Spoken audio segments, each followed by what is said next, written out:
Lightning. It's one of nature's most spectacular and potentially deadly displays. It is unpredictable, powerful, and strikes with unfathomable frequency.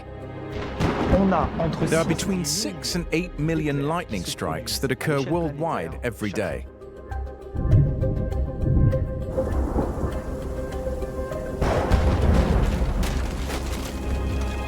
What lightning really is in its most basic sense is it's a giant spark that's happening between two areas of charge in a thundercloud.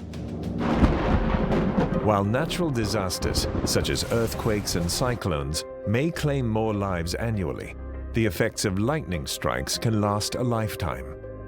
As electricity travels through the body, it can have significant impacts on the circulatory and nervous systems of the people that it comes in contact with. There are after effects which can be definitive at the neurological level, with notable marrow damage and paraparesis, damage to both lower limbs, which makes it very difficult for people to walk again. But how exactly is lightning created? And are there any positive benefits to this extraordinary phenomenon? Paradoxically, while they are dangerous, they are a condition of life on the planet. If we had no more lightning, we would die.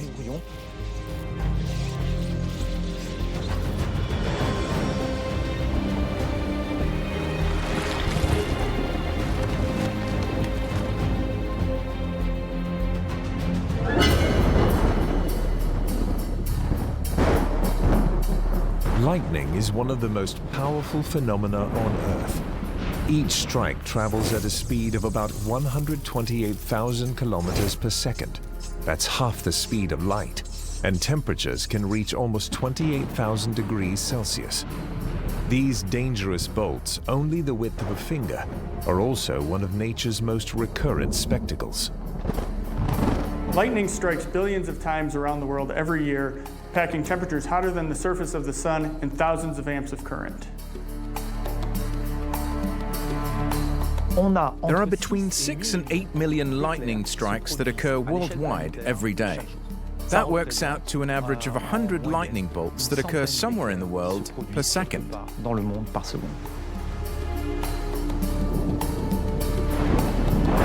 Globally, lightning strikes cause over 4,000 fatalities a year, with more than a third of those incidents striking people who work outside, like farmers, or those who engage in outdoor recreation.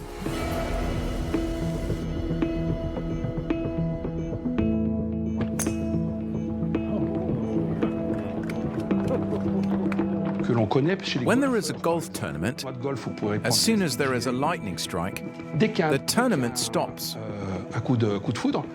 Because if the person points his club up to the sky, there is every chance that he will be struck by lightning.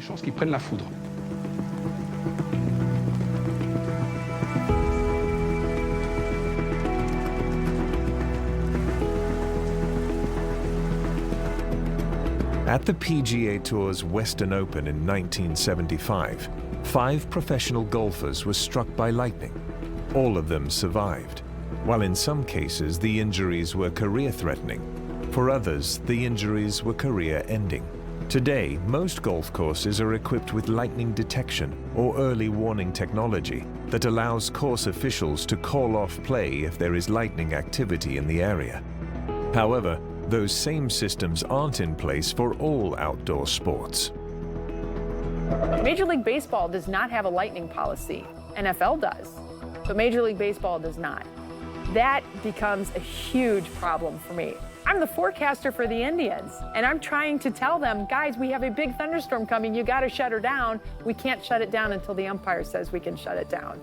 So I just sit and cringe and pray that nothing happens. Organized sports are of particular concern due to the large amounts of people gathered. It is very rare that lightning strikes affect just one person in a crowd. Ground currents account for approximately 50 to 55% of all lightning strike deaths and injuries, and can affect several people at once. More people are struck or impacted by what is known as ground current, when lightning strikes nearby and the electricity travels through the ground and then comes in contact with the person.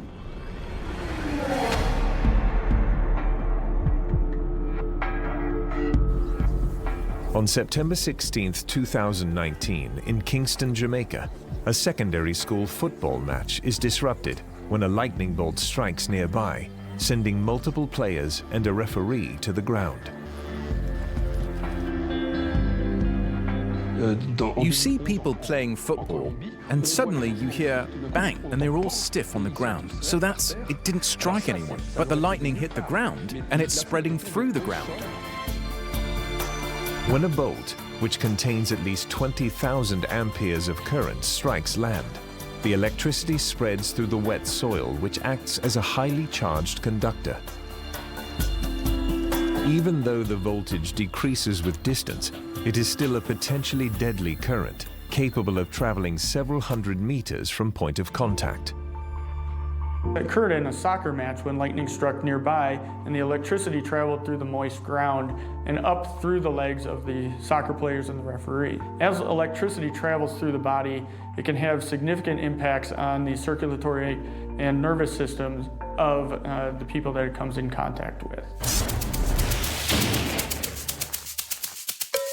As electricity enters the body, it short-circuits the electrical signals that keep the heart, lungs, and nervous systems running smoothly. That disruption can cause cardiac arrest, seizures, or a host of other potentially lifelong pathologies. There is a noise that is made, thunder, and the noise can cause a ruptured eardrum and sometimes permanent deafness. There are after effects, which can be definitive at the neurological level, with notable marrow damage and paraparesis, damage to both lower limbs, which makes it very difficult for people to walk again. 2 of the players are admitted to hospital after complaints of chest pain and are released the next day. Several players and some spectators report eye pain. Another player, failing to respond to treatment on the field, is carried out on a stretcher. He survives, but is unable to speak or move his left side. What is less resistant to electricity is the central nervous system, the central and peripheral nervous system. All it takes is a flash of lightning passing through a nerve, and the nerve is paralyzed.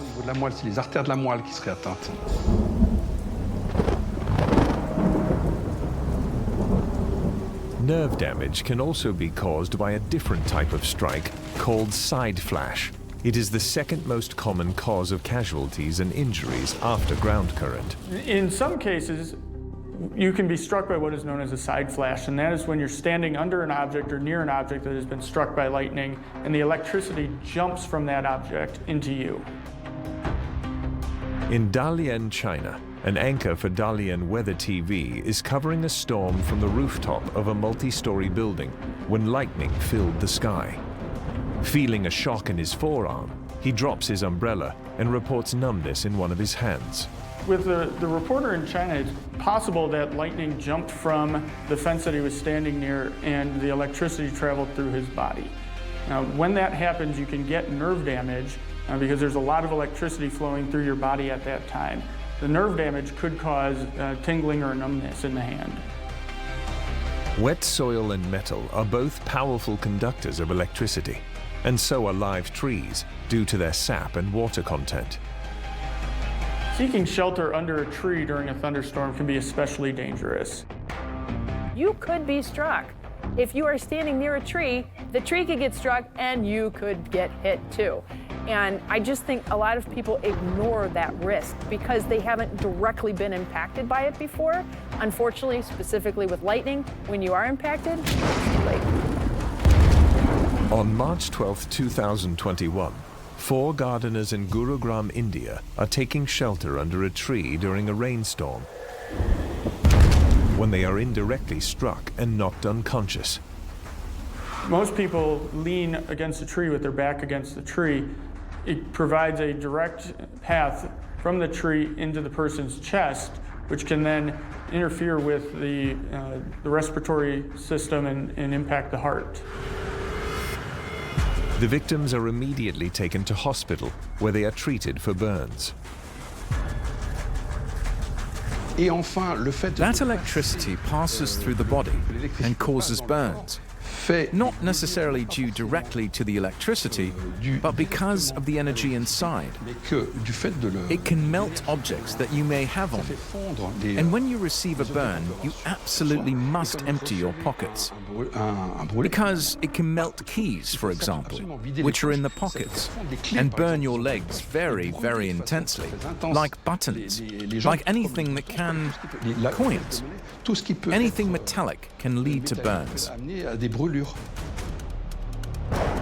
The third most common type of lightning strikes are called upward leaders, also known as streamers.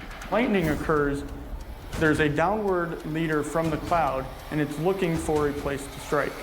Upward streamers emanate away from objects on the ground and then come into contact with the downward leader, creating that full lightning stroke. An upward streamer contains electricity and can actually electrocute somebody that way.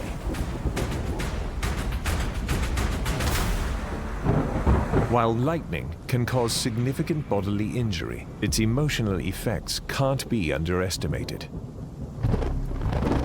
Depressive syndrome and fatigue sometimes affects 50% of people without knowing why. But we go from a status of good health to a status of bad health. So we mourn, and mourning is difficult to do, whether you are young or old. You go from being sick or even disabled sometimes. So inevitably, there is a personal depressive feeling. To ensure the best chance for safety, experts recommend implementing one very important rule. When thunder roars, go indoors. And whether you're on the land or in the water, the safest place to be during a thunderstorm is actually not outside. So whether you're in the water or on the land, during a thunderstorm, you need to immediately seek a lightning safe place. And a lightning safe place is a fully enclosed metal vehicle, like a car, or a modern building that has electricity and plumbing running through the walls. Normally, if you have a full building with plumbing and electricity, it's a pretty safe building because any charge from the lightning that enters that building will probably be carried through the electrical or plumbing lines into the ground and be dissipated. Inside of a regular hard-topped car is also relatively safe. And that's actually because the car itself acts as what's called a Faraday cage, which is a giant metal box, and so any currents that interacts with that will be carried around that exterior of that metal box or Faraday cage. But in one area not prone to thunderstorms, the shock and awe of a lightning show is simply too irresistible to ignore. Thousands of people flock outside for a first-hand glimpse of a rare, electrifying spectacle, despite the warnings to stay inside.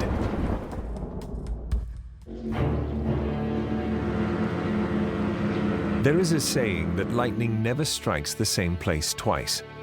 But over Lake Maracaibo in Venezuela, massive thunderstorms create lightning at least 300 days out of the year. Strikes can occur as many as 1,000 times in 1 hour, earning it a special distinction as the most struck place on Earth. Why? The region contains all the necessary ingredients for the perfect thunderstorm.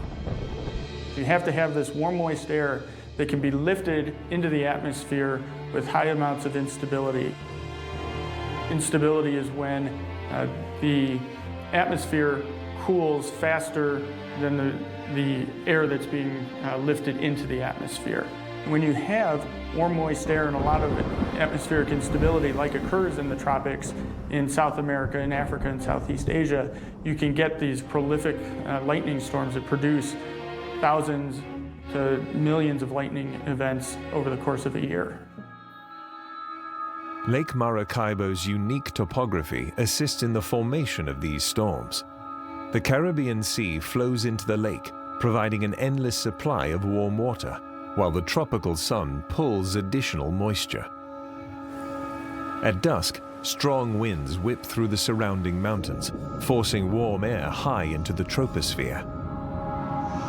This forms huge cumulonimbus clouds.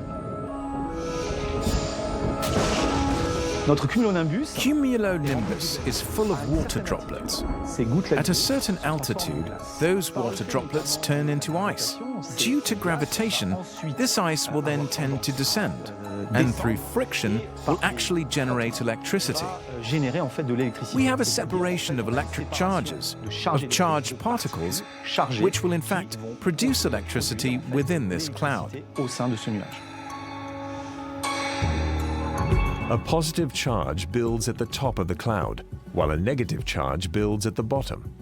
Electrical charges between these opposites eventually grow strong enough to overcome the air's resistance to electrical flow, and sparks begin to fly.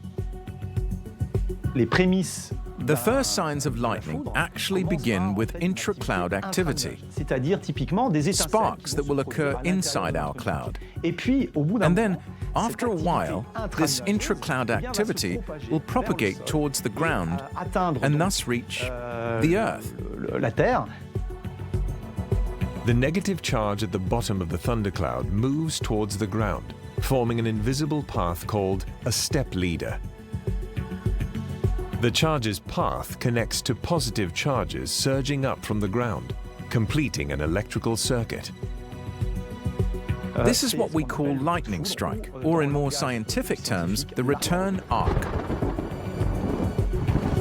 While most people are familiar with lightning that strikes the ground, it only accounts for a small portion of what storm clouds actually create.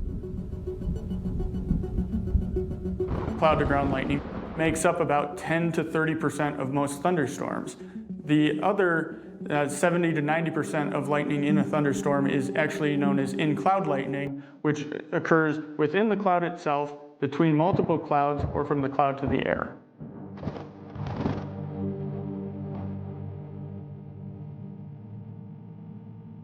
Though Lake Maracaibo's lightning events are exceptional, nearby countries Brazil and Argentina hold lightning records of their own. October 31st, 2018.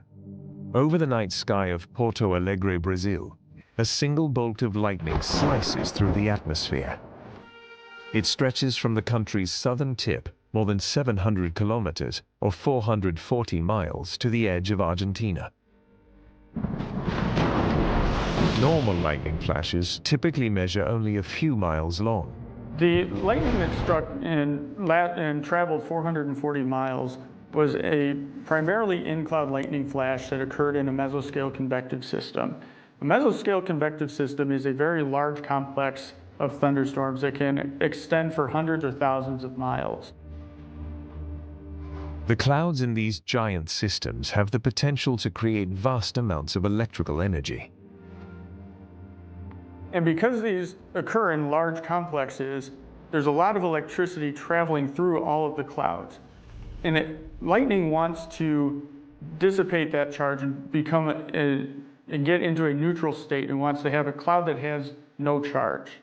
So when there's a lot of electrical charge, there's a lot of potential for the lightning to travel around through the clouds in what a lot of people think of as spider lightning. And that is the horizontal lightning that you see extending along the bottom of clouds, and it's trying to use up all of the electrical charge in these large clouds. Another record-breaking strike takes place in central Argentina on March 4, 2019. It lasts 16.73 seconds and is the longest-lasting lightning strike on record. The lightning strike in Argentina was another very long-lasting in-cloud lightning flash. And it lasted over 15 seconds. Again, this was in a mesoscale convective system. A lot of these occur in South America and the Great Plains of North America. The Great Plains state of Oklahoma is, in fact, the previous record holder for the longest in-distance flash. It occurred in 2007 and was 321 kilometers long. The longest in-duration record is held by one bolt that flashed over Provence-Alpes-Côte d'Azur, France, in 2012 for just under 8 seconds. Si vous prenez une ligne entre If you draw a line between Bordeaux and Strasbourg, well, the south of this line corresponds to the most struck by lightning. particulier en été. Lightning occurs most frequently in Italy and France, with France seeing thunderstorms 250 days out of the year. Dans certaines zones, In certain areas, such as the southeast of France, there are periods of so-called Mediterranean storms, the famous thunderstorms that we used to call Cévennes, and which, on the other hand, occur at the end of the summer, and typically in September. en septembre, A Cévennes episode consists of very violent and highly localized storms formed when warm and humid air from the Mediterranean heads north into France. When it hits the mountains of Cévennes, it meets the cold air at high altitude, resulting in thunderstorms. These storms typically happen in autumn and can last for several hours. exemple ceux de Nîmes en septembre. In Nîmes, in September 2002, a stationary thunderstorm produced lightning for more than 10 hours. Pendant plus d'une dizaine d'heures, les habitants de Nîmes The inhabitants of Nîmes saw lightning non-stop. sans s'arrêter. The stationary storm in Nîmes, like the ones in South America, were also part of a mesoscale convection system. The storm resulted in catastrophic flash floods and at least one lightning fatality. At the other end of the spectrum, both the North and South poles are the least likely to see lightning. Thunderstorms need to follow the basic recipe of rapidly rising warm, moist air colliding with cool, dry air above. But at high latitudes, that hotter, moist air is far less common. Those ingredients are also less common off the west coast of the United States, particularly California. California doesn't typically see a lot of lightning in a given year. The Pacific Ocean and its cool waters near the west coast of the United States help to impede the development of thunderstorms. So when lightning occurs in Southern California, the Bay Area, or other parts of California that aren't typically lightning prone, it gets a lot of attention. In February and March of 2019, Southern California is battered by a string of thunderstorms. They are spawned from a weather event known as an atmospheric river, one of Earth's conveyor belts that moves heat and moisture from the equator towards the poles. An atmospheric river is a high altitude river of high moisture that came from the Pacific Ocean into the west coast of the United States. Associated with this river of moisture were strong winds in the upper levels of the atmosphere, helping to trigger a large number of showers and thunderstorms, producing a lot of rain over a 2-week period over Southern California. In addition to all of this rain came thunderstorms.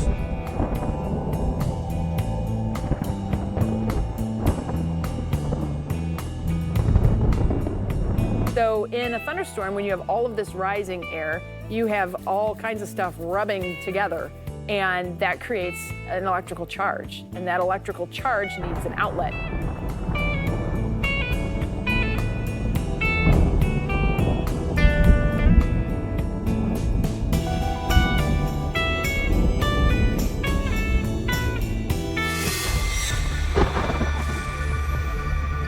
On March 5th, these powerful thunderstorms produce an unusual and enormous amount of lightning that is seen all the way from Los Angeles to Santa Barbara, a distance covering over 145 kilometers.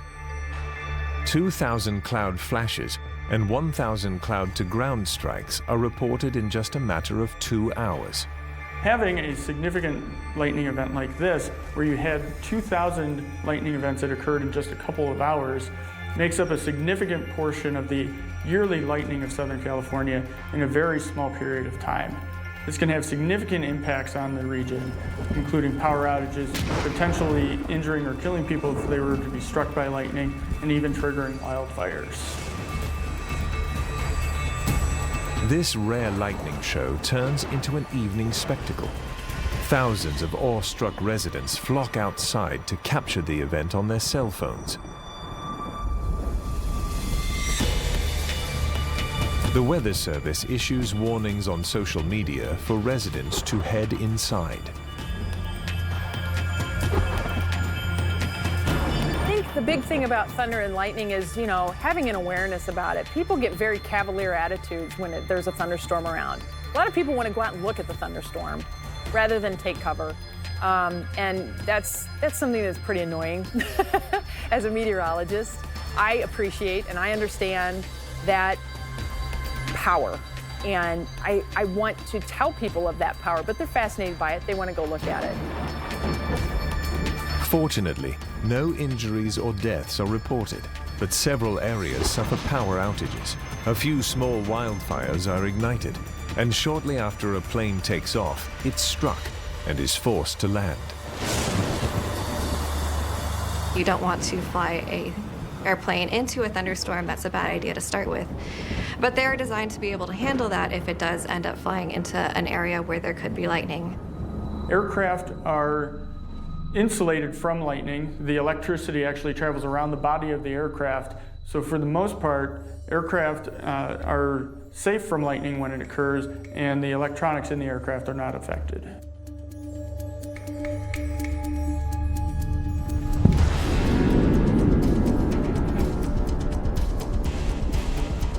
While thunderstorms always have lightning, lightning doesn't always need a thunderstorm. Perhaps there is no better example than the mesmerizing lightning show created by the Tall volcanic eruption on January 12, 2020.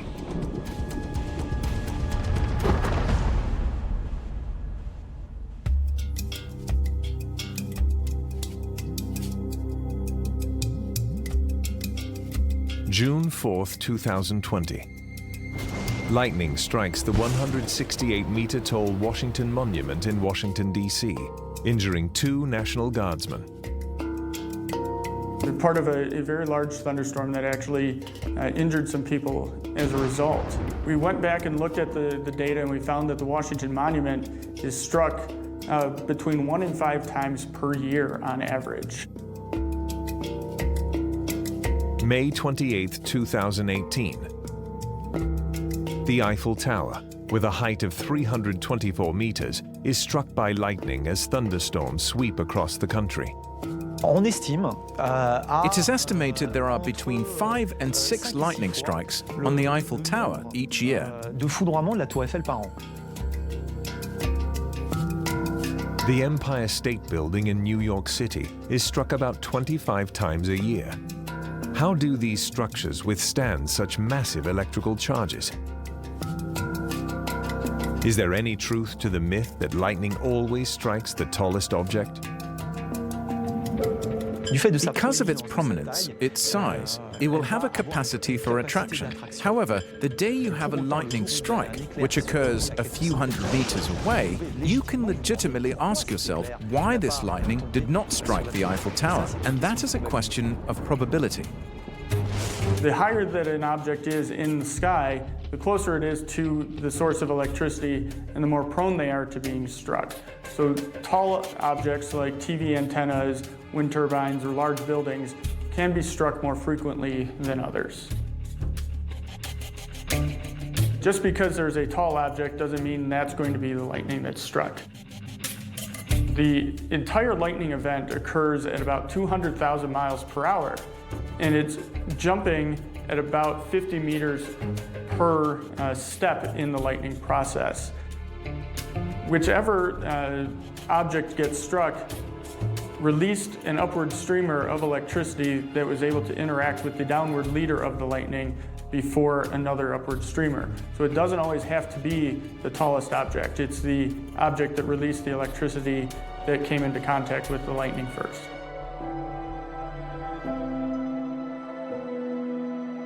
However, because tall structures and buildings are more prone to lightning strikes, they have been designed to withstand them. But skyscrapers have been designed for a long time to be able to withstand lightning strikes because they're very tall objects. They attract lightning very well. Normally, if you look at the top of a skyscraper, you'll see a bunch of little rods sticking out as part of lightning rods and as for some charge dissipation. So what happens is it's an area to focus that current, and then it takes that current and then drives it around the building and to ground, so that if the building is struck, it's not a risk to anything inside the building. The principle of a lightning conductor is to capture this electricity and then to conduct it along the ground to render its effect harmless, both for the installations and for people. In the case of the Eiffel Tower, imagine that this structure is completely metallic. In other words, when the lightning current propagates, it will actually follow the metal structure of the Eiffel Tower, and therefore, inside the Eiffel Tower, most people will be protected. Though tall structures might be more susceptible to a lightning strike, the fact of the matter is, lightning can happen anywhere. It is not possible to determine with certainty whether the lightning will strike on such and such street, for example, or rather on another street, or even worse, on such and such building, or that one, which makes it dangerous. Lightning can even strike as far as 40 to 80 kilometers from the parent thunderstorm. There are some instances when the anvil of a thunderstorm can be pushed very far downwind of the actual core of the thunderstorm, and you get lightning 25 to 50 miles away, but that is very rare. These strikes are referred to as a bolt from the blue. Occasionally, you get a lot of electricity near the top or the side of a thundercloud. As the electricity looks to discharge itself, sometimes it finds that discharge point miles away from the thunderstorm. That occurs as a bolt from the blue.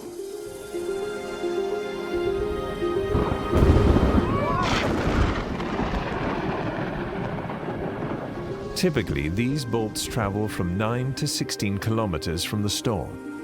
They are also much stronger than a bolt coming down directly from a thunderstorm cloud. And this is because you have larger distances between the source of electricity, the thunderstorm, and the discharge point.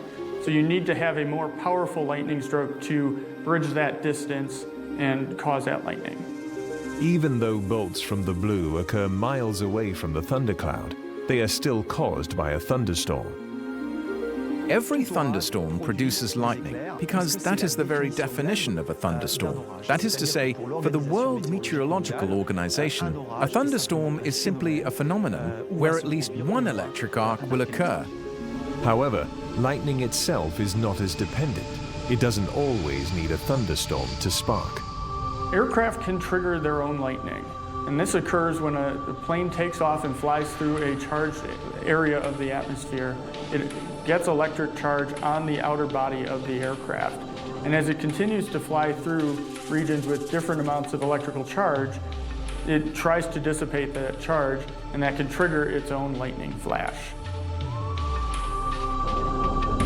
You can shuffle your feet on a carpet and zap somebody. That's static electricity, and that's kind of where things get going in the atmosphere, just on a vast scale. Lightning can even happen in severe snowstorms. This phenomenon is known as thundersnow. A lot of times this is actually triggered by tall TV towers or wind turbines because they're closer to the cloud base in the wintertime. And because there's an electric charge at the base of the cloud, and there's electric charge then near the top of these wind turbines or these TV towers, you can get a discharge which is known as thundersnow. Perhaps the most well-known cases of lightning without a thunderstorm come from volcanoes. Volcanic lightning is extremely exciting because it combines two of the greatest powers on the planet, volcanoes and lightning. Volcanic lightning is similar to, but different from meteorological lightning. In a volcanic eruption, you have an explosion of ash, magma, tephra, and sometimes even water in this volcanic eruption. And as all of those particles are colliding in the eruptive plume, you get static charges that then discharge as volcanic lightning. Before January 12, 2020, Taal volcano in the Philippines was a large caldera filled by picturesque Taal Lake, whose 267 square kilometer surface plunged as deep as 172 meters. After 40 years of slumber, the volcano suddenly awakens. blasting through the lake and spouting ash into the stratosphere. Within this gigantic plume develops an amazing lightning show. The explosion causes billions of super-hot ejected particles to collide and then separate.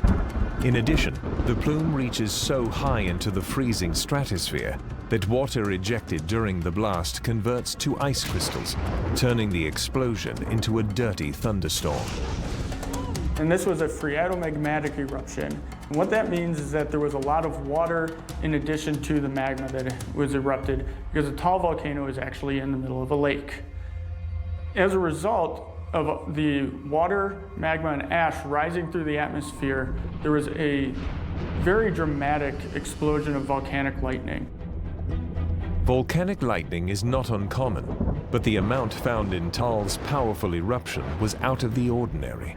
More than 30,000 lightning events were detected in the Taal eruption over the course of 15 hours. Yet despite the incredible number of lightning flashes, the Taal volcano did not break the record. In late December 2018, Anak Krakatau volcano in Indonesia erupted and produced the most volcanic lightning that we have seen on record. More than 300,000 lightning events were detected over the course of a week in that volcanic eruption. It surely provides a jaw-dropping spectacle for us, but volcanic lightning is not only shock and awe, it's actually a useful tool for meteorologists.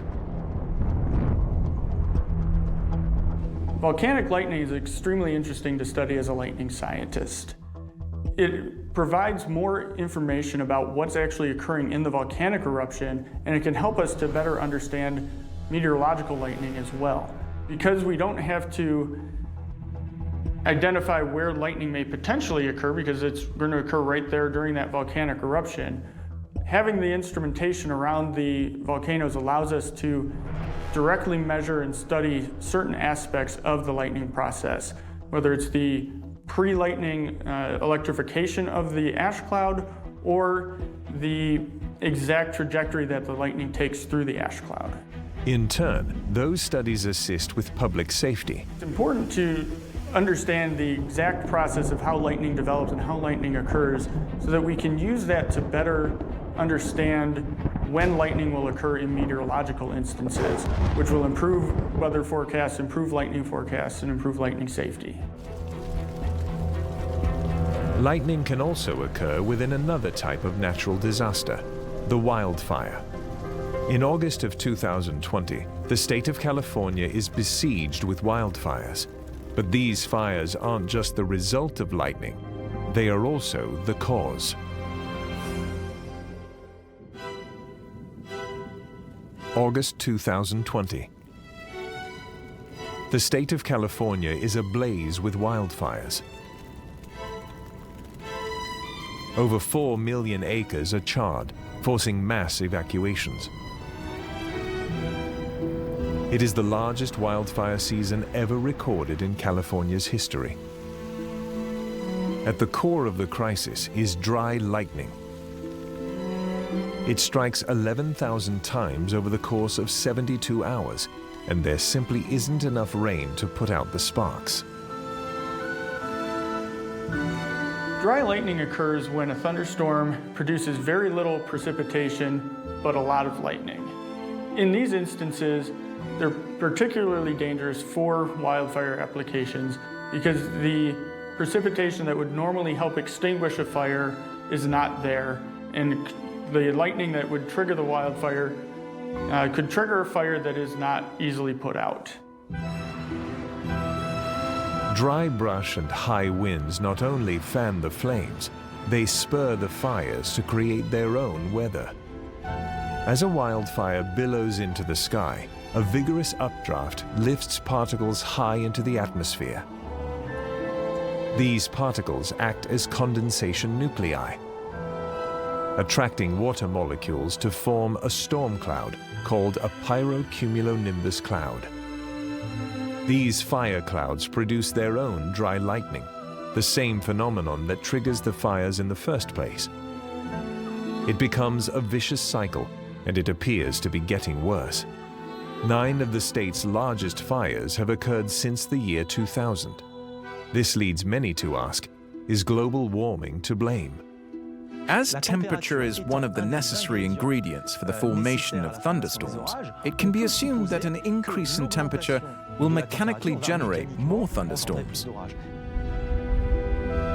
If climate change causes surface temperatures to warm and not the rest of the atmosphere, you could have more instability in the atmosphere, which could produce more thunderstorms that could produce more lightning.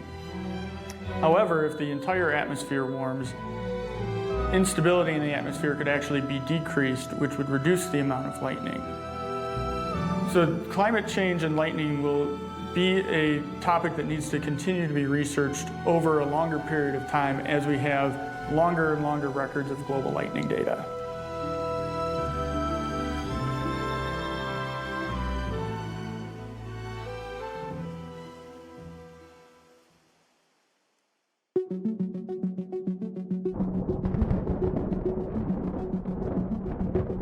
While reduced lightning seems like a good way to mitigate its destructive forces, life on Earth would be severely threatened. For one, lightning produces ozone, a vital gas in our atmosphere that helps shield the planet from harmful ultraviolet sunlight. Without any lightning at all, life would cease to exist. Paradoxically, while they are dangerous, thunderstorms are a condition of life on the planet. They contribute to recharging the Earth's atmospheric field with electricity. We need electricity. If we didn't have thunderstorms, if we didn't have lightning, what happens is what is known as a leakage current, which actually tends to discharge the Earth of its electrical capacity. Lightning helps transfer negative charges to the Earth, as the Earth releases a positive charge. Without this exchange, the electrical balance between Earth and the atmosphere would disappear in minutes. According to some scientists, it would only take a half an hour to see us die if thunderstorms and lightning stopped on the planet. Lightning is vital, and it demands to be respected, whether on land or over water.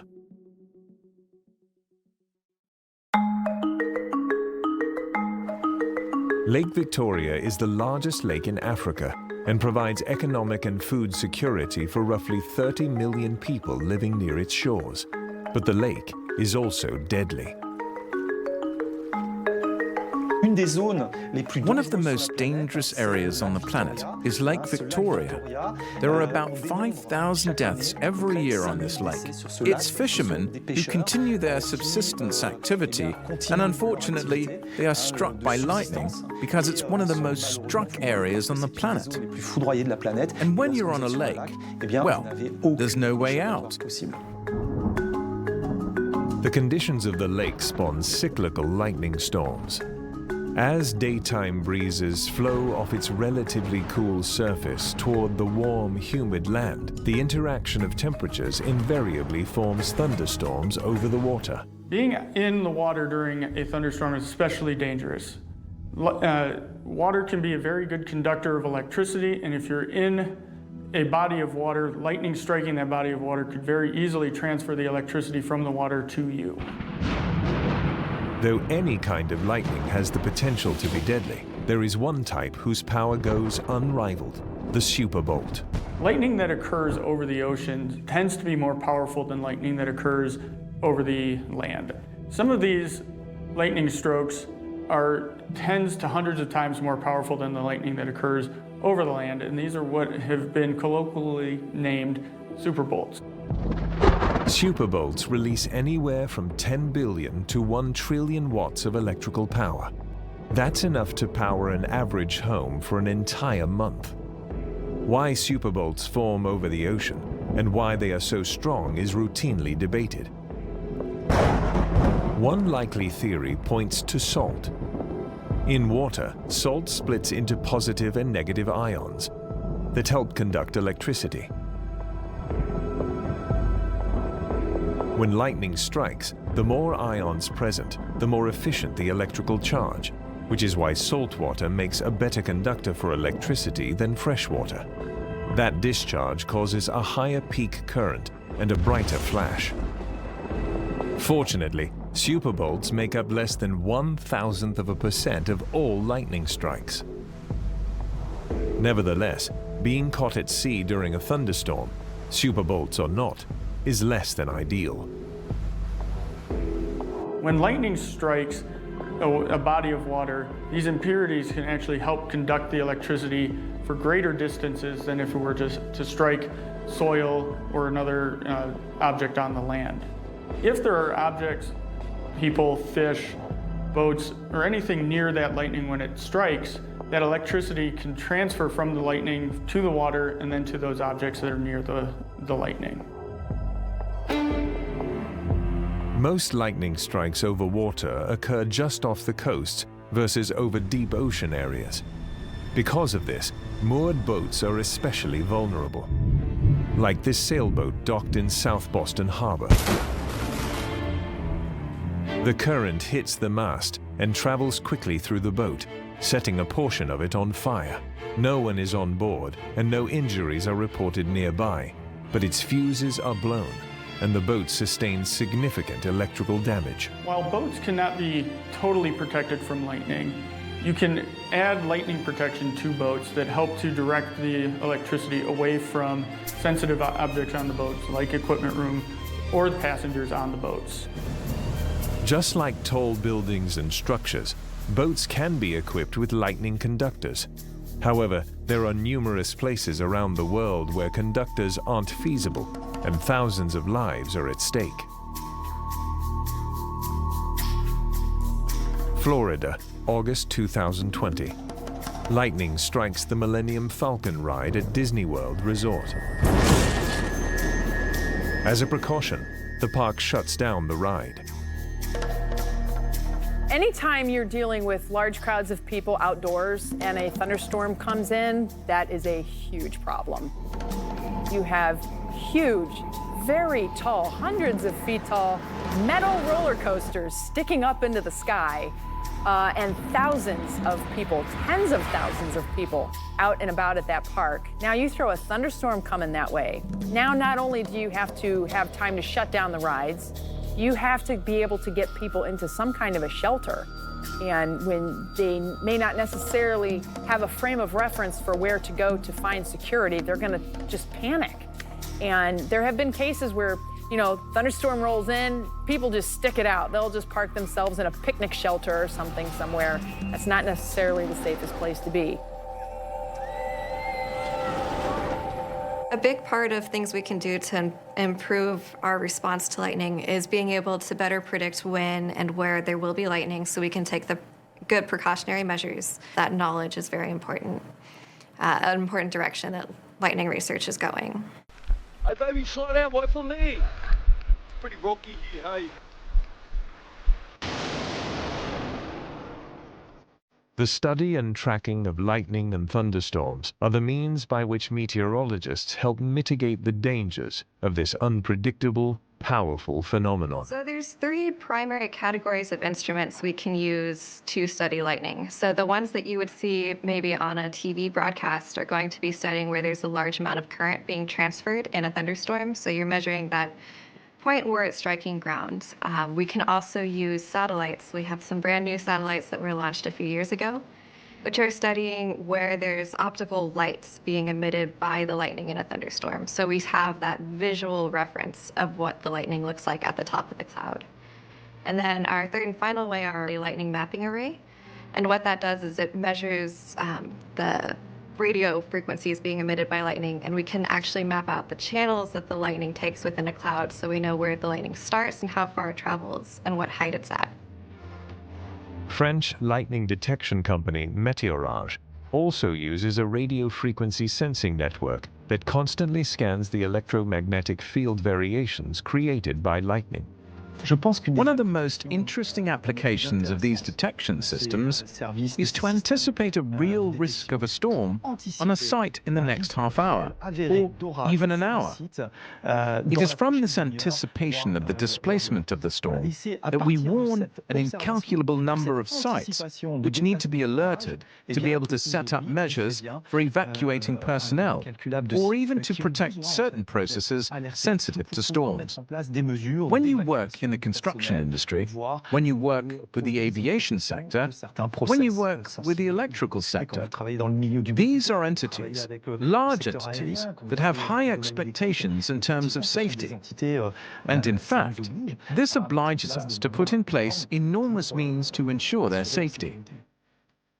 As soon as a radio frequency signature is detected by the sensors, lightning measurements and locations are transmitted to the company's central operations in a mere matter of seconds. Then warnings are immediately dispatched. On a very busy day, it is not uncommon to send more than 30,000 messages. These calls can be voice calls, can be sent by SMS. And so, in this example, I myself received a text message indicating an alert, thunderstorm approaching. Put in place your preventive measures. And so, presto.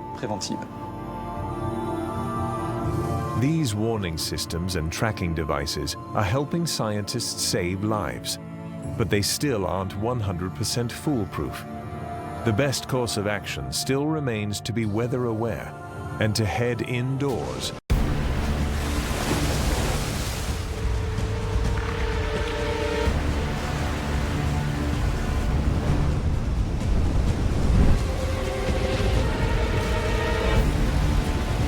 They are naturally created machines that operate with the energy of 10,000 nuclear bombs. They're tropical storms with wind speeds that can reach up to 230 miles per hour, capable of generating enough electricity to power the entire United States for months. They are tropical cyclones.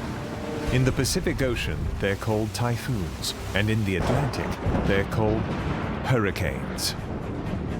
That cluster of thunderstorms that came off the coast of Africa moved right through the Caribbean, moved right across Central America, and eventually developed into a named storm in the Pacific.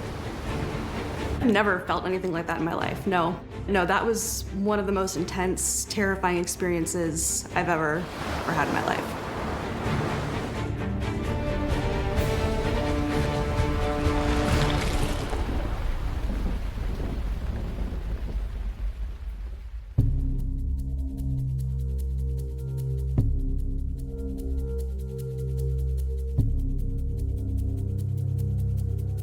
It's like a giant engine that begins sucking heat from tropical waters to fuel itself.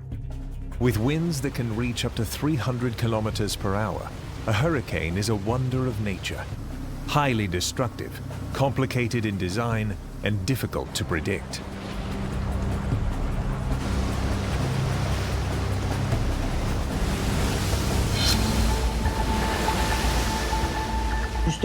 Hurricanes or typhoons or cyclones, they have several names, are machines, we will say, with extremely complex thermodynamics. It is a very large cloud system, naturally, which has a vortex structure, therefore something that revolves around itself. It feeds on the weather, on the vapor from the ocean. This vapor is then transformed into rain. There are objects that are hundreds of kilometers long, even up to almost 1,000 kilometers long. The tropical cycle is really the result, in jargon, of an ocean-atmosphere coupling. There really is a transfer of energy in the form of heat and humidity between the ocean and the atmosphere. And that's what makes a cyclone live.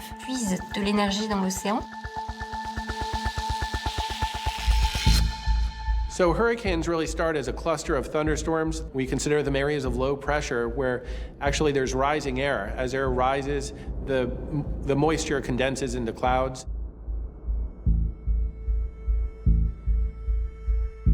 There will be the formation of a depression at the place where the air began to rise. L'air qui se trouve juste au-dessus de l'océan chaud, il va se charger en chaleur et en humidité au contact de l'océan. And this will create a suction of the surrounding air, which will then move towards the depression. Par conséquent, il va y avoir formation d'une dépression. It's colossal. That's because there are two types of energy to consider.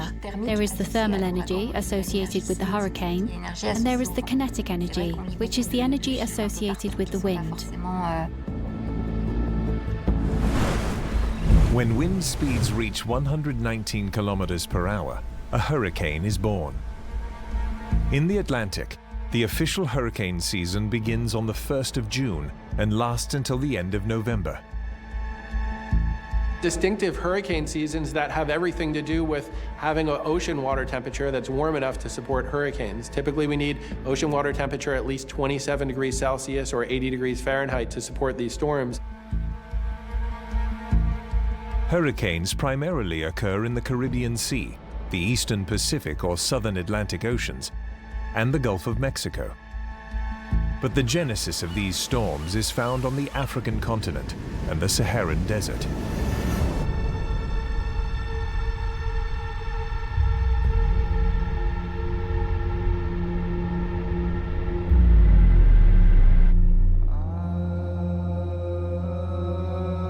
Hurricanes primarily occur in the Caribbean Sea.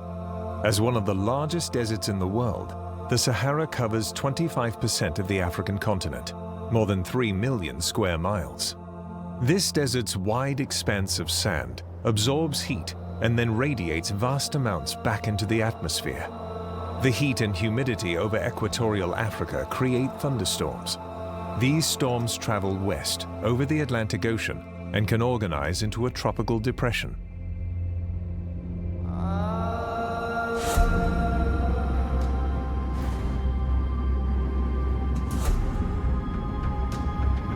We saw this cluster of thunderstorms pushing off the coast of Africa. This is a tropical wave. Some people get confused when they hear wave, they're thinking the kind of wave that surfers ride in the ocean, but atmospheric waves often are just areas of disturbed weather that track through the tropics. On August 28, 2014, a tropical wave off the African coast catches the attention of atmospheric scientists of NOAA, the National Oceanic and Atmospheric Administration of the United States. The storm is steered by the trade winds, the prevailing winds that flow permanently from east to west across the Earth's equatorial region. That cluster of thunderstorms that came off the coast of Africa across the tropical Atlantic moved right through the Caribbean. Los Angeles resident Jennifer Lowry has been waiting to go on a planned vacation to Cabo San Lucas, a resort city at the southern tip of Mexico's Baja California peninsula. With over 200,000 residents, Cabo is known for its beaches, outdoor restaurants, and bars. And I was just traveling down for the weekend with two of my best girlfriends. Just a quick weekend getaway, very casual.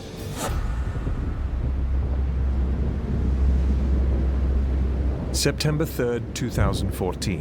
What started out as a tropical wave off West Africa is now a poorly organized storm that is slowly crossing Central America. The United States government's National Hurricane Center warns of the possibility for this wave to develop into a low-pressure area south of Mexico and later into a tropical cyclone. The cluster of thunderstorms arrived in Central America around September 3rd, moved out into the Pacific. It became a tropical depression, which is a closed circulation, a closed area of a disturbance. It never really developed into a hurricane or a tropical storm in the Atlantic, so it never got a name. But moving out into the Pacific, it got better organized.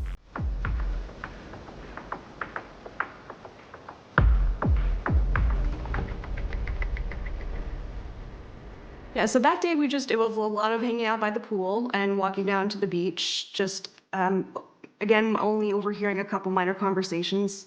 but nothing, no announcements from the hotel, nothing, even on the weather radar that would indicate a threat in terms of a hurricane headed our way. But heard rumors that it was out there, but not headed in our direction. And so we just went about our day. We went down to the beach, just a happy little holiday. There was nothing indicating that there was anything amiss.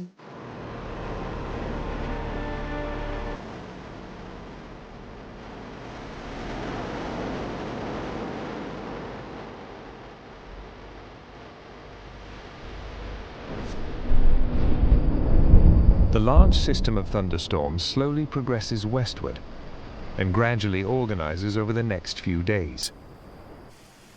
An increase in thunderstorms prompts the National Hurricane Center in Miami, Florida, to upgrade the tropical depression to tropical storm status. The winds reached 39 miles an hour, where it became a tropical storm. And they're given a name in the Pacific and the Atlantic. The World Meteorological Society assigns the storm a name. In this case, it got the name of Odile, late on the day of September 9th, 2014. Storms are given first names because, in the end, it speaks more to the people. And in general, people are more attentive to phenomena when they are given a first name than, for example, a number. It was the sailors who started to give names to cyclones. The funny thing is that in the beginning they used to give female names to the cyclones they encountered. I don't know if it was because of their unpredictability, devastating nature. I don't know. Now, Odile is starting to get noticed.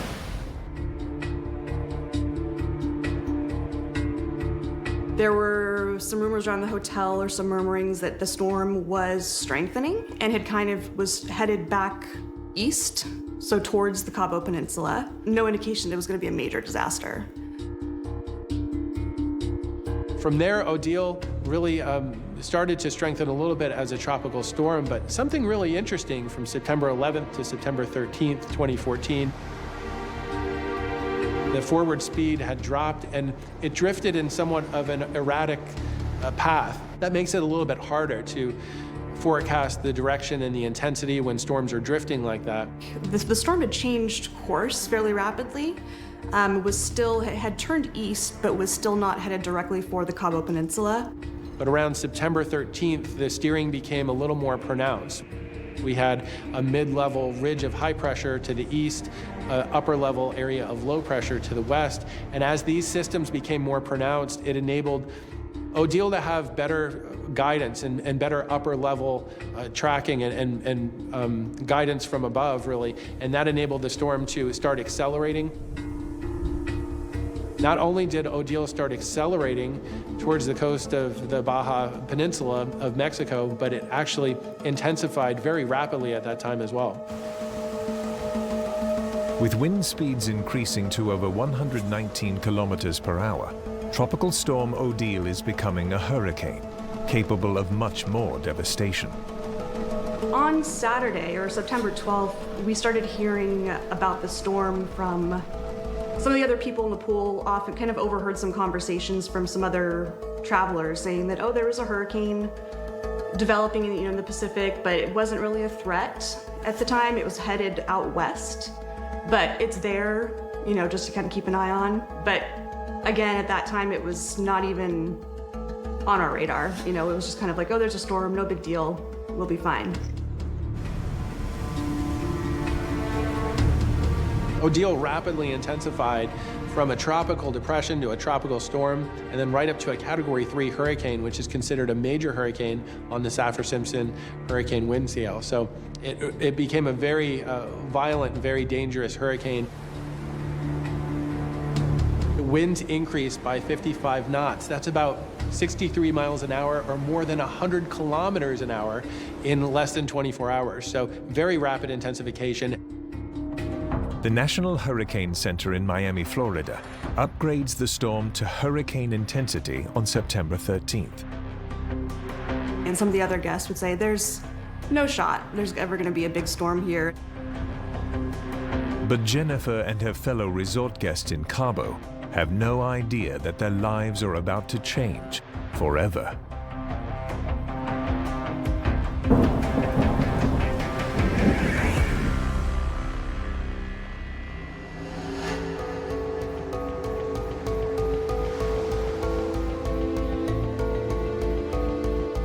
What started out as a tropical wave off the West African coast lumbered across the Atlantic Ocean and Central America. Now in the Pacific Ocean, a large central area of thunderstorms has taken form, surrounding a circulating center. The National Hurricane Center designates the storm as Hurricane Odile. The initial forecast is that Odile will track westward, curving out to sea and avoiding land. In the resorts of Cabo, a minor weather alert is posted. When we first started to hear rumors of it, or just that it was out there, nothing more than a little excitement. You know, coming from Southern California, there's not a lot of weather, so the thought of a big storm that might potentially let us have an extra day off work and stay in Mexico an extra day seemed exciting, but that's about it. Nothing dangerous, nothing fearful. We walked around the property, took pictures, and again, at that point, it was more of a novelty, like this is really, really exciting and fun, and we didn't, think there was a little bit of concern, but nothing that, we weren't fearful for our lives at that point, and there was no major reason for concern at that point.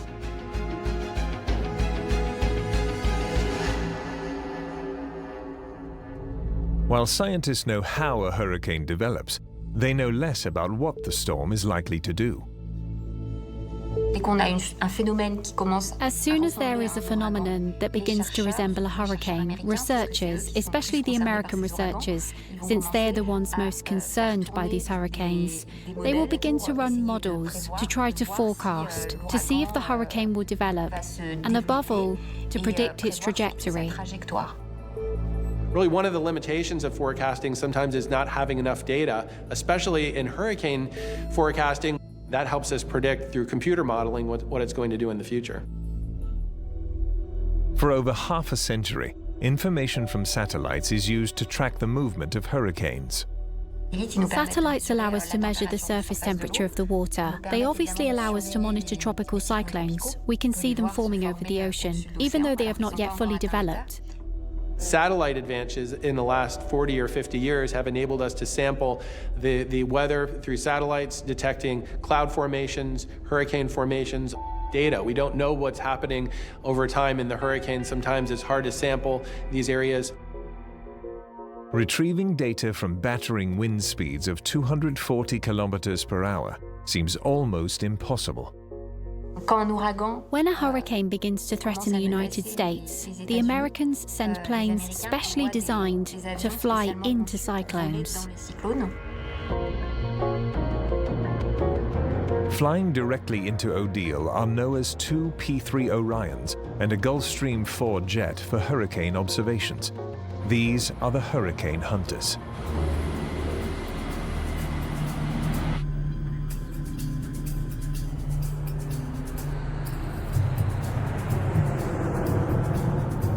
Manned by pilots, scientists, and researchers, these brave men and women fly straight into one of the most destructive forces of nature.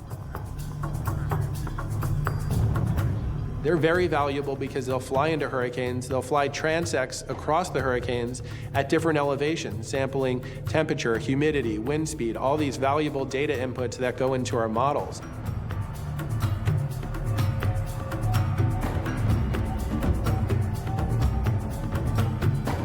On board is high-tech equipment, like radar and fixed probes that measure particles in the air. Buffeted by howling winds, blinding rain, and violent drafts, these aircraft can slice through the eye wall of this monster, entering the relative calm of the storm's eye.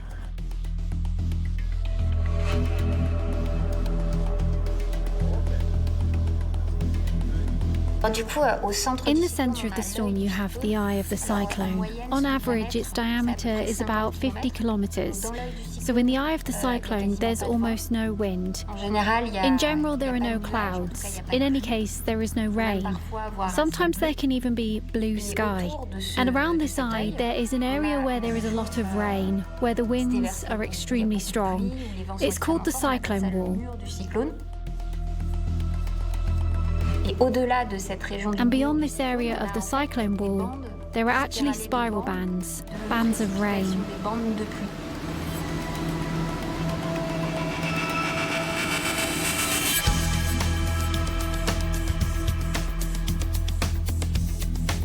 Direct observations of the lower eye wall, where the strongest winds exist, help forecasters understand critical information about the storm's development, how intense the hurricane will be, and where and when it will strike land. But being so close to the ocean is too hazardous even for these aircraft to fly. So the hurricane hunters collect additional data by releasing weather devices into the storm.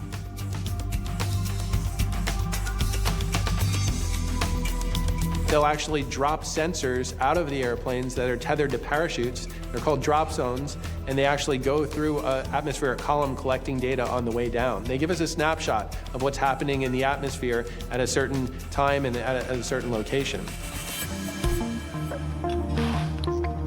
As dropsons fall toward the ocean, they transmit data such as pressure, temperature, wind speed, wind direction, and moisture to scientists aboard the Hurricane Hunter aircraft. Drop zones actually, they provide a snapshot of data in time. There's innovation and experimentation now with launching drones into hurricanes, and those do two things. If a drone can stay airborne for hours, instead of getting a snapshot like a photograph of the atmosphere, it's more like collecting a movie of the atmosphere. You're getting hours of data, and so this is giving you a lot more information. The other thing interesting about drones is that they'll often be positioned near the boundary layer where the atmosphere meets the ocean. That's a dangerous area where the Hurricane Hunter planes do not fly because the winds are really strong, and also hurricanes push towering waves, so it's really dangerous for an airplane to be near the ocean surface. NOAA's unmanned aircraft systems have the ability to get closer and deeper inside the hurricane. The canister is released from the P-3 plane. The drone is deployed, opens its wingspan, and flies through the storm. Once it attains level flight, it begins operations. The data helps to predict the storm's maximum intensity and what's going on inside its inner core. Hurricanes are not only tracked from the air, they are also closely monitored from the sea.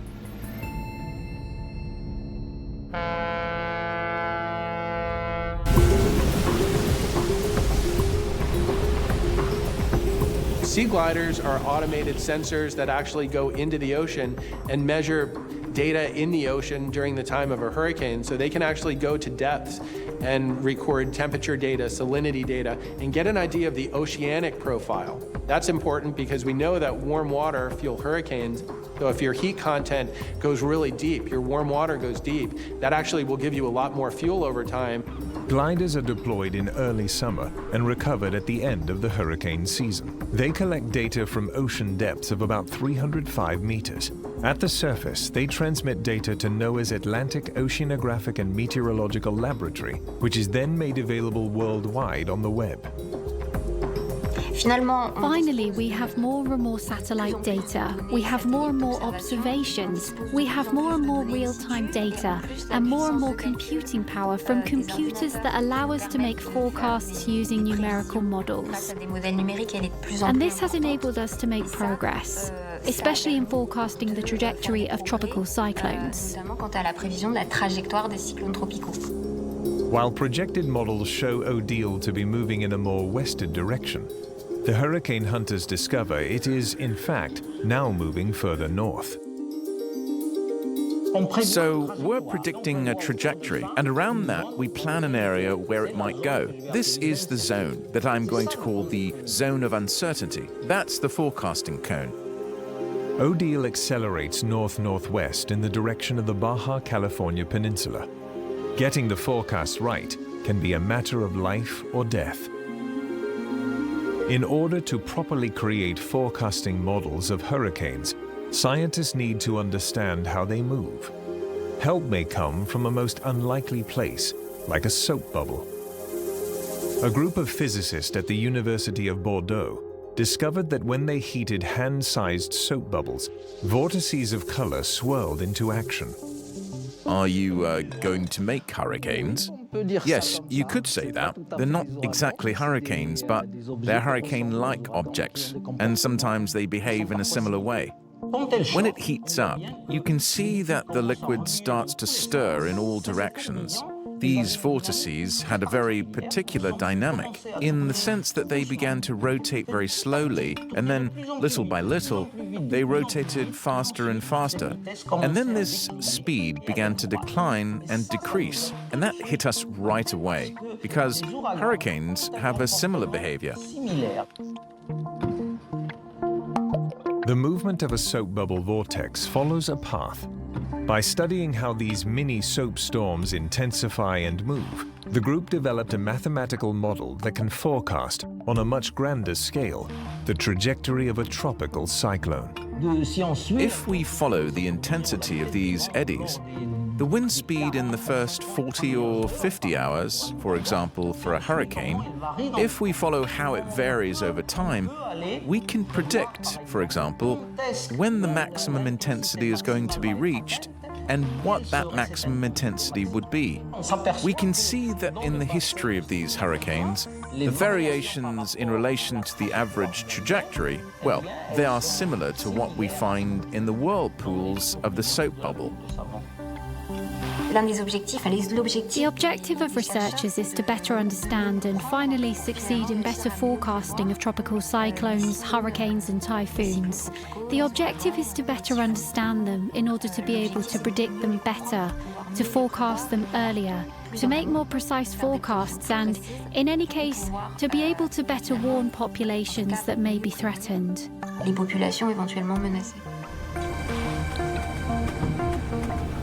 When Odile makes an unexpected sharp turn north, it puts the resort city of Cabo San Lucas directly in its path. It grows into a Category 4 hurricane. Really originally was forecast to be more out towards sea. And Odile actually stayed to the east of what was originally forecast.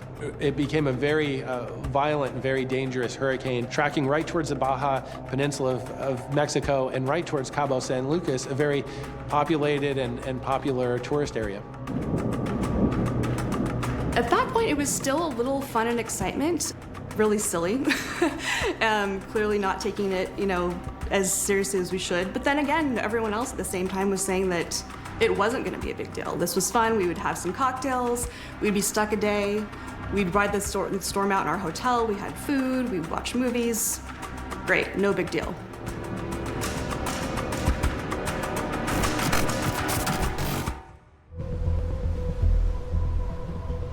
Hurricane Odile barrels towards the resort city of Cabo San Lucas, Mexico. Foreign hotel guests like Jennifer Lowry notice the warning signs of the approaching natural disaster. Probably at that point in time, never seen rain that severe or winds that intense. Clouds were starting to look real ominous. The tide was coming in. You could feel it in the air. Kind of everything starting to intensify. Kind of a feeling of electricity in the air. And the pace of the hotel staff running around and trying to expedite preparations. They were taking precautions of boarding up the windows, battening down the hatches. Memos going out regularly to all the guests, kind of keeping us in the loop the entire time. The airlines were already talking about the potential for canceling them. So we were just kind of thinking, okay, what are we going to do? We better notify our families and our bosses and whatnot that this is a possibility that we might get stuck for a day or two. That's when it was kind of a brief hint of panic that, okay, this might be serious. Odile started out as a hurricane, which was relatively gentle. The increase in winds was relatively slow at the beginning. And then, at a certain point, it started a very strong acceleration of the speeds. The speeds started to increase very strongly. A hurricane will exist through the entire first layer of the atmosphere called the troposphere. The strongest winds in the hurricane will be near the ground. In order to measure and quantify the intensity of a cyclone, we can talk about its winds, the speed of its winds. It's very important because it's this speed that does the damage. It's not the hurricane alone, but it's the speed of the winds that damages the houses, that destroys the trees. We consider Category 3 through Category 5 as major hurricanes. capable of doing major structural damage when those winds push into coastal communities. Odile is a Category 4 cyclone. Its winds were blowing at 220 kilometers per hour. And even we've had some impacts of hurricanes that were Category 5s offshore, but then weakened before landfall. Category 5 wind speeds exceed 157 miles an hour. For example, Hurricane Katrina. 24 hours before landfall, Katrina had maximum sustained winds more than 175 miles an hour. But the winds don't tell the entire story about the damage hurricanes can cause.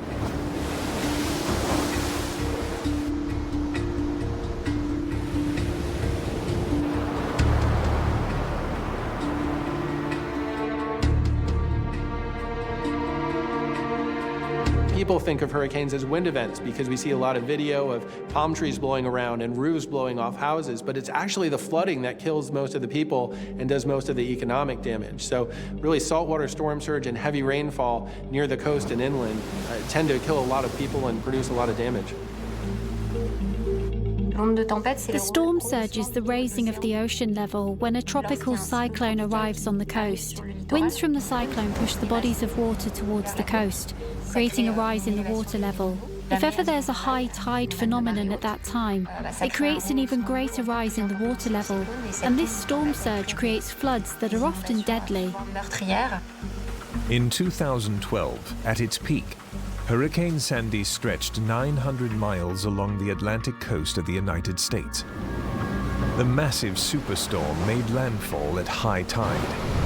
As it moved towards the mid-Atlantic coast, the wind field greatly expanded, and so the strong winds were blowing over hundreds of miles of coastline, but unfortunately that enabled it to push tremendous amounts of salt water all along the mid-Atlantic and the New England coast.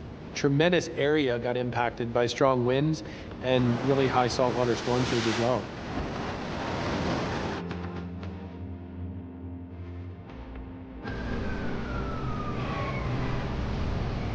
The resulting storm surge was catastrophic. 346,000 homes were destroyed along the New Jersey shore. Tens of billions of dollars of damage, and a total of 285 lives were lost. Floodwaters kill more people in hurricanes than the wind, but what we use for the classification of this storm is the wind category. And so this blindsides a lot of people. I spent about 10 to 12 years building the first storm surge database for the United States, and it's basically the comprehensive flood history for coastal communities from Texas to Maine. So it really builds that archive of data from the mid-1800s to present, so people can actually drill down into their community and actually see their community flood history, which gives us a good idea of risk analysis. Oftentimes I find people say, hey, I've lived in this place for 20 or 30 years, my property never floods. But we look back deeper into the history and we say, well, 40, 50, 100 years ago, there was a storm here that put at least, a meter or several feet of water over your property. But there are other identifiers when it comes to coastal flooding. The evidence is not hard to find once you know where to look. When we think of coastal flooding, sometimes we think of salt water slowly coming up. During a storm surge, the water's pushing in incredibly rapidly and it's filled with debris. And it can actually rub tree bark off of trees, and this is a sign where we can come back here and see how high the water level got. Really, an important thing is for people to be able to assess their risk. We need both models and data for this. So the reason we need models is that hurricanes are rare events and every hurricane is different. So we need a model to get an idea of flood potential, because the next hurricane is probably going to look a little bit different than all the historical ones. So we need to get an idea of what can happen in the future. That said, we need to look back into the data to get an idea of what's happened over time, because we can see high watermarks that happened decades ago, or even in some areas more than a century ago. That can provide guidance to validate the models and to give us an idea where we're over-predicting or under-predicting flood risk. Although hurricanes from a century ago were fueled by unusually warm temperatures from the Atlantic Ocean, today the Atlantic is surpassing even those temperatures and getting warmer. Are severe hurricanes destined to strike more often? The risk may be greater than we know. 2020 hurricane season broke all records for the number of named storms in the tropical North Atlantic. This had everything to do with just prime development conditions. We're seeing warmer waters in many areas. This can actually increase the number of hurricanes because we're increasing that threshold of required water temperature to support hurricanes.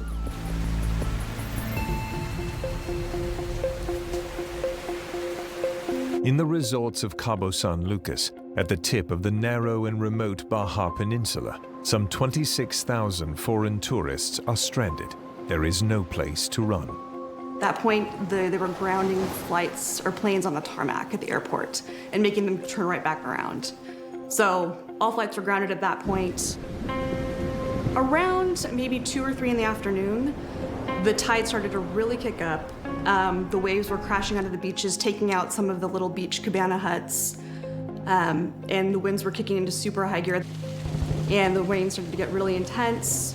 The hotel workers were running around trying to make preparations, trying to rapidly sweep water from the courtyard because it was starting to flood. You're more than welcome to ride out the storm in your room, but if you feel safer, please come to the hotel ballroom. It's in the center of the hotel, and we have shelter for you. In the early morning hours of September 15th, Odile reaches the shores of the Baja Peninsula. Odile intensified from a tropical depression to a tropical storm, making landfall near Cabo San Lucas as a Category 3 hurricane with wind speeds of around 110 knots, or around 200 kilometers an hour, about 127 miles an hour. Jennifer and her friends decide to ride out the storm in their room. The power started to officially go out completely in our room and flicker and then go out completely. And everybody kind of went, kind of like a shriek. We're starting to get a little panicked because things were rapidly intensifying. So at that point, yes, we were in total darkness. So all communication at that point ceased. The last thing that our family members or friends heard from us were those messages saying, things are getting really bad. Just so you know where we are, we're safe, but you may not hear from us. It was starting to occur kind of in the back of our heads that what we thought was going to be fun and games and an extra day of vacation may quickly turn into worst case scenario, just at the rate that things were intensifying. The windows in the hotel room started to shake. You could start to feel your joints almost expand with the change in the pressure. The toilets and the plumbing were starting to suck water back out. So there was water coming out of the toilets and there was debris starting to come out, and everything was just, it felt like a suction. And the windows were shaking more and more. We were definitely scared, thinking, okay, now what do we do? The storm sounded like a freight train hitting the hotel. There are very, very eerie noises coming from the windows and the stairwells. There's this one sound from the stairwell that I will never, ever be able to get out of my head for as long as I live. It's the creepiest sound I've ever heard.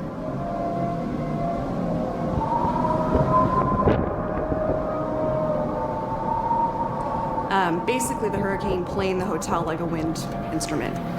A palm tree snapped off and smashed into our window. There was water seeping through the glass panes in the window into the room. So we decided at that point this was serious enough for us to go take shelter. It took 3 of us to pull the door open because the suction was that strong at that point. And we just grabbed hands and made a run for it. Jennifer and her friends join other guests in the hurricane shelter set up in the hotel ballroom. There were guests that were coming in who had made it back on their own, who were bleeding and fallen, but about 85% of the hotel rooms were completely ruined, windows shattered. There's stories of furniture flying through the window, glass breaking. People were coming in looking horrified, injured, bloody. Once we saw the panic and concern from not only the guests who had been through hurricanes before, but the hotel staff, that's when it really started to think, okay, we may not make it. This was terrifying. By 11 o'clock at night, the most dangerous part of the hurricane, Odile's eye wall, comes ashore. The eye wall is close to the ocean, where the strongest winds lurk. Drawing energy from heat in the water, It propels this giant monster over Cabo San Lucas. At any moment, things could have completely collapsed. Doors of the ballroom are going to fly off, and everyone's going to get sucked out. And although that seems like a crazy thought, that's what it felt like. The maintenance people, the hotel staff, they were continuously inspecting the roof to make sure that it wasn't about to fly off. I'd say it was the equivalent of like white knuckle gripping a steering wheel for the next 4 or 5 hours in that hotel ballroom. And then all of a sudden, it got quiet. It got really quiet, and one of the other hotel guests had their iPad up in the weather radar, and they looked, because we were still getting a little bit of Wi-Fi signal at that point. They said, "We're in the eye." And just then, the hotel staff kind of came around and said, "Nobody leave the room. This is just because it's not over." But it was eerily quiet. It can happen that the eye of the hurricane passes over an island, for example. So the wind blows and then suddenly it stops for an hour, 2 hours, so we think it's over. But in fact, the cyclone continues to advance, and suddenly, finally, it's the other part of the cyclone that's over the island. There the winds start blowing in the other direction since we're on the other side of the eye.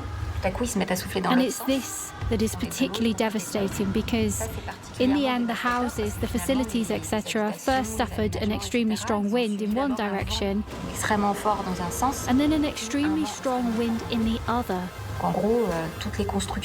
So basically, all the construction that had held up when the first part of the wall passed through will end up collapsing during the second passage. After the eye of the storm passed by and the back wall of the hurricane hit, it felt like a bomb was going off. There were 140-mile-an-hour winds. The whole building shook. It felt like the building was just going to lift off in the air. It was much more violent and terrifying than the initial first half of the storm. And people still filtering into the ballroom, being rescued, looking like they had just been through a nightmare. It was pretty terrifying. The couple from South Padre Island that were so calm and collected at first and reassured us that there was absolutely nothing wrong, that they'd been through many of these, they were shrieking and panicking and literally freaking out.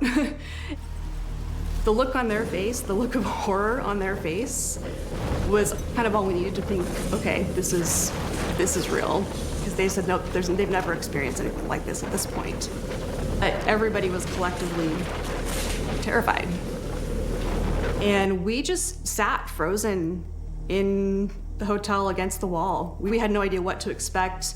Everything was intensifying. There was no, do we fear for our lives? What's gonna happen? Are we gonna make it through the night? Nobody knew. It was just kind of, I'd say, organized chaos at that point. I've never felt anything like that in my life, no. In the early morning hours of September 16th, after spending the night inside the hotel ballroom, resort guests awakened to an eerie silence outside. Hurricane Odile is gone. But around 6 a.m., the hotel staff started to go out and assess the damage done. And then about 8 a.m., they let us step outside. And it was, I don't think anything could have prepared us for what we saw. It was like landing on a different planet entirely. The hotel was completely destroyed. And the strength of a storm could do that much damage was, there's no words to describe it really. I think that was at that point where I was just in awe of what had happened and the power of those types of storms. There was furniture in the hotel fountain, cars flipped over. It was unreal. I've never seen anything like it at that point. Our room was one of the ones that was not entirely destroyed, and we were allowed to go back there if we wanted to. However, just because it wasn't destroyed doesn't mean it was livable. There were still 3 inches of water on the ground. There was sewage and debris that had been sucked up through the toilet that was stuck to the walls. We really didn't notice until the day after the storm how bad the situation was. That was when we heard that the airport had been completely destroyed and that the marina was completely destroyed. Yeah, the roads were washed out and there were no cars to drive, amongst other things. But the more severe rumor was that we wouldn't be getting out of here for at least a month before they would be able to get the airport in shape to get people out of there. But the thought of being there a month, I mean, we didn't know, the thought of, okay, what are we gonna do for food, for water? What are our families gonna think we're dead? There was just a ton, thoughts were swirling. It was pretty terrifying.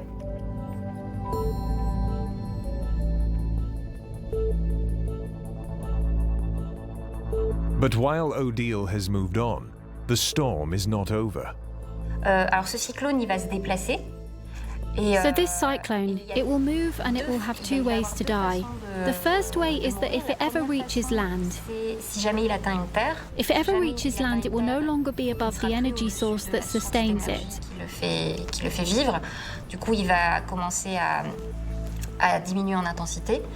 As a result, it will begin to diminish in intensity. And a second effect is if it ever encounters regions of the atmosphere where there is strong vertical wind shear. Let's say that the cyclone must be seen as a tube, and the top of the cyclone must not be separated from the bottom, otherwise it weakens it, it kills it. And if ever a cyclone encounters areas where it's suddenly sheared off, there, it'll also make it less intense. Odile weakens after passing over the Baja Peninsula. It crosses the Gulf of California with rains that reach into Arizona and New Mexico, where it ends as a tropical storm. In total, Odile led to the deaths of 18 people and over $1 billion in damage during its 9-day existence. But what made this storm unique is that it rapidly intensified and changed course, taking everyone by surprise. Odile was moving a little bit erratically. It was hard to forecast the track. There were a lot of question marks with the storms. The models, originally were suggesting that the storm stays out to sea. When a hurricane forms in the west of the United States, it moves towards the west. So it goes to the ocean, it goes to Hawaii. It rarely comes back to the United States and Mexico. So Hurricane Odile is quite a rare event. Odile was quite rare. It was only the third major hurricane, Category 3 or above, to strike the Baja Peninsula of Mexico. Pretty rare in that part of the world. We don't see a lot of major hurricane impacts. In Cabo San Lucas, food and water is rationed. The Mexican military performs food drops for the local residents. Resort guests worry their friends and families back home will fear the worst if they don't hear from them. So the first thing on our minds was, let's get in touch with our family, try and rebook our flights. We'll be out of here tomorrow, maybe, hopefully. The Wi-Fi completely went out. After being stranded for 4 days on the resort, the wait for these vacationers is over. They are finally going home. There was word that some of the commercial airlines had started doing rescue missions, like Good Samaritan rescue missions. All we knew was we were going to go to the airport, wait on the tarmac, and get on a plane and go. No, because there was really no airport building, it was a tarmac. They had cleared up enough of the tarmac of the airport to just allow planes to take off. Once we taxied down the runway and we had, wheels up, everyone just started cheering. Everyone was cheering, crying. Great, we're going back home to our, first world lives, and these people are completely, everything's destroyed. They have nothing.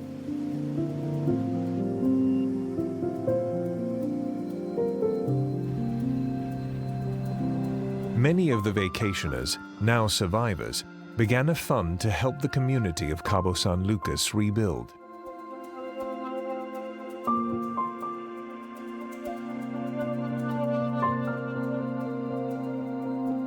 The unpredictable nature of Hurricane Odile proves that scientists still need to know more about these storms. Hurricanes, cyclones, it's a subject that speaks to everyone.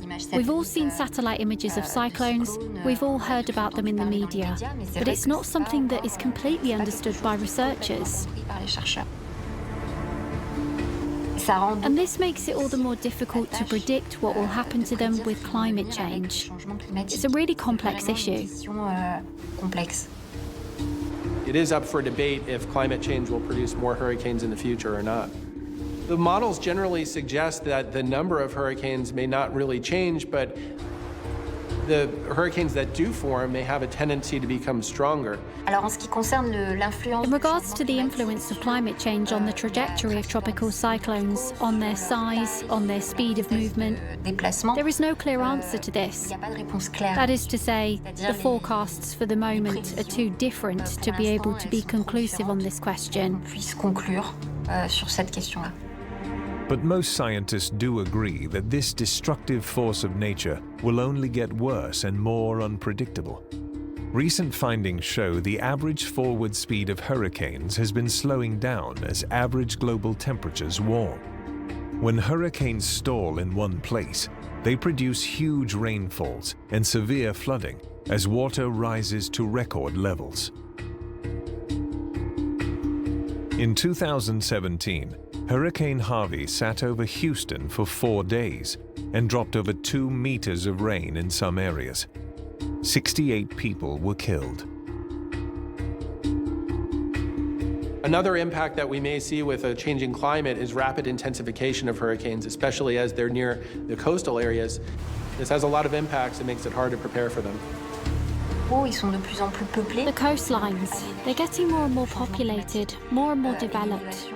In addition, with climate change and rising water levels, the risk of submersion in the event of a tropical cyclone will be increasingly high. The most effective and radical solution would in any case be to encourage new construction to be carried out further away from the coast.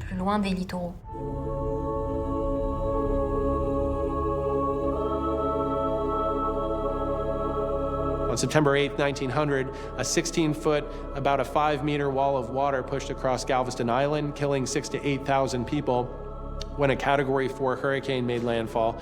Most people died from the saltwater storm surge. It devastated Galveston. Much of the island was destroyed, and so soon after that, a seawall was built, really protecting the island and protecting the city of Galveston from the tremendous waves and water that can push in during hurricanes.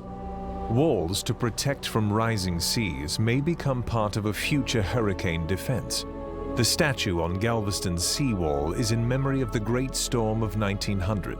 It ranks amongst one of the largest hurricanes ever recorded, making it the hardest to forget. On the list of hurricane names, some are retired. There will never be another Sandy, Katrina, or Odile.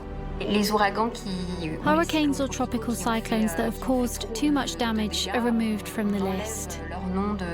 So we will never have Hurricane Katrina again, never again have Hurricane Matthew. These are names that have been removed from the list because they have too many bad memories.